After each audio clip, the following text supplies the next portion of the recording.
Here's a bald cypress, and I believe I ordered this one from naturehills.com. I planted it last fall, and of course it loses its needles. It's a deciduous cypress. And then taxodium distichum, I believe, is the name, the Latin name. And now it's put out all these new fronds or needles for the spring. And this can tolerate really wet locations, but it can also live in locations that are just normal. And that's kind of where these are. These are just in the yard. They're not really in a swampy area, but if you had a swampy area and you didn't need year-round evergreen foliage, then bald cypress would be a good choice. Native to the southeast, so it's not going to be plagued by any kind of infection. Although maybe bagworms could get on it, but I haven't seen any around here.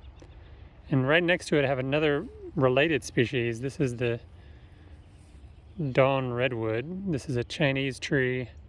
It's also a deciduous conifer, so it loses its needles in the winter. It can also survive in wet locations.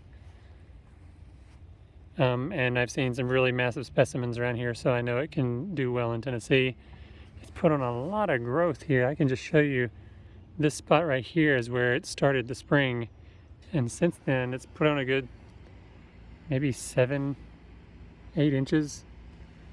I think by the time the summer's over, I'm going to be pretty impressed with how much vertical growth it's put on. The bald cypress can also do that, but I think the leader was damaged by frost, so it's kind of branching sideways at the top now.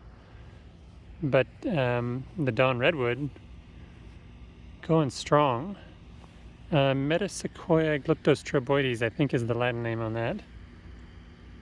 And I'm curious to see how these two will face off against each other in terms of growth rate, but early indications is that Dawn Redwood is much faster than bald cypress, which is fine. But over the time, they can both get to be really huge. And now this one, I believe I got this from fastgrowingtrees.com. And I ordered it, came in the mail, no problem. I trimmed a couple of side branches to make sure there's only one main leader. And it looks like that's going to work out great. So I'll let you know how they progress.